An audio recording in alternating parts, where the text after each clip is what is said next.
বন্ধুরা, ফুচকা বানাতে গেলে সবথেকে মেন জিনিস হচ্ছে গিয়ে শুধু ফুচকা নয়, আজকে আমি একটা মশলা তৈরি করা দেখাচ্ছি। ঠিক আছে? এটা ফুচকা বলুন, ঘুগনি বলুন, আলুর দম বলুন, সবেতে দিতে পারবেন। স্পেশাল মশলা। এটা আমরা ফুচকাতেও দেবো। এই মশলাটা অনেক কষ্ট করে রেসিপিটা বের করেছি। তো ফুচকা বানাতে গেলে মেন পার্ট হচ্ছে গিয়ে মশলার জন্যই কিন্তু ফুচকার সেই টেস্ট বা স্বাদটা আসে। সেটা কি? সেই মশলাটা তৈরি করতে হয়। মশলাটা তৈরি করতে গেলে কী কী নিতে হবে? আমি নিয়েছি গোটা গোলমরিচ, স্টার আনিস 4টে, আচ্ছা, এমনি জিরা, নুন, এখানে আছে সাহা মরিচ, ধনিয়া, সাহা জিরা, 4টে তেজপাতা, 4টে অবশ্য লাগবে না, আমি কমিয়ে দিই, 3টেতেই হয়ে যাবে, কারি পাতা, কালো জিরে, এখানে হচ্ছে এলাচ, শুকনো লঙ্কা, কালো জিরা, সঙ্গে আমি দিতে ভুলে গেছি, আমি অবশ্য আগে থেকে বলে দিই, আমি দিয়ে দেবো, সেটা হচ্ছে দালচিনি। ঠিক আছে? অল্প পরিমাণ দালচিনি, যাতে ফ্লেভার আসে, সেন্ট আসে, সেইটার, আর কিছুই নয়। দালচিনি অবশ্যই আপনারা অ্যাড করবেন কিন্তু। যাই হোক, নিয়ে নিচ্ছি দালচিনি, দেখতেই পাচ্ছেন। এই মশলাগুলো নিয়ে নিচ্ছি, এবার এগুলোকে ভেজে নেবো একসঙ্গে। আপনারা যদি পারেন তো এগুলোকে আলাদা আলাদা ভাজবেন। ঠিক আছে? আমি এগুলোকে একসঙ্গে ভাজবো, ঠিক আছে, ভাজার একটা টেন্ডেন্সির ব্যাপার আছে, টেকনিকের ব্যাপার আছে। লো টু মিডিয়াম ফ্লেমে ভাজবে। যখন একসঙ্গে সব মশলা ভাজবেন তখন লো টু মিডিয়ামে ভাজবেন। লোয়ের পার্সেন্টেজ বেশি রাখবেন, মিডিয়ামের পার্সেন্টেজ কম রাখবেন, সেই পার্সেন্টেজে ভাজবেন। হাই ফ্লেম হয়ে গেলে তাহলে কিন্তু মশলা নষ্ট হয়ে যাবে। আর যদি সিঙ্গেল সিঙ্গেল ভাজেন তাহলে মিডিয়াম ফ্লেমে ভাজবেন, কোনো অসুবিধা নেই। ঠিক আছে?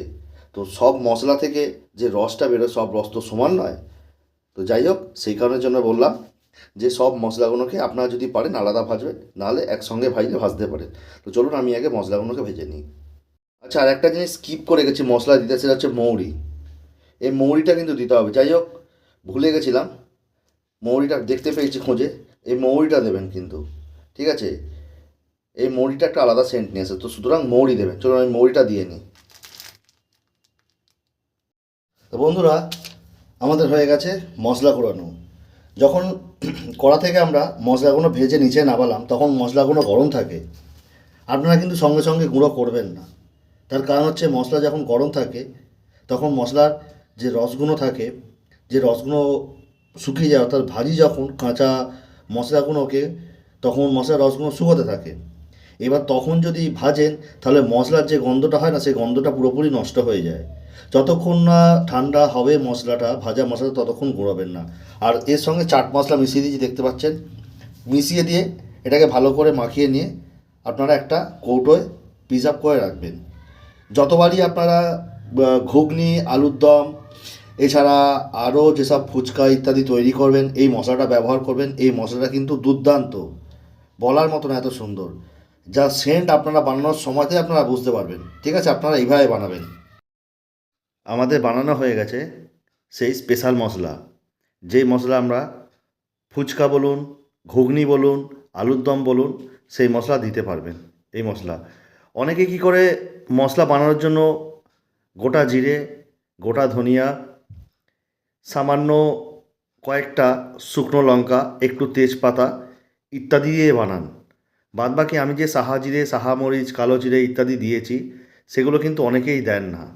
এগুলো দিলে মশলার একটা আলাদা টেস্ট আসে এবং একটা আলাদা মাত্রায় সেন্ট আসে, সেই সেন্টটা বলার মতো নয়। তো যাই হোক, সেটাই বললাম যে এইগুলো দিয়ে একবার মশলাটা বানিয়ে দেখবেন। ঠিক আছে?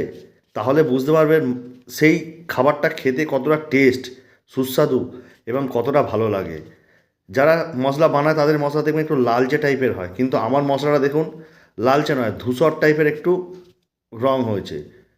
আর এটাকে আপনারা একটা কাঁচের শিশির মধ্যে রেখে দেবেন। আমি প্লাস্টিকে রেখেছি, এরপর আমি এটাকে কাঁচের শিশির মধ্যে স্থানান্তরিত করে দেবো। কাঁচের শিশিতে রাখলে কি হয়, এটা বহু দিন পর্যন্ত ভালো থাকে, আর কিছুই নয়। যাই হোক, এইভাবে আপনারা কিন্তু মশলাটা বানিয়ে নেবেন, তাহলে দেখবেন আপনারা যে জিনিসেই আপনারা দেন না কেন, যে খাবারে, এমনকি আপনারা মুড়ি যখন চাট করে খান, মুড়ির চাটেও কিন্তু এই মশলাটা দিতে পারবেন।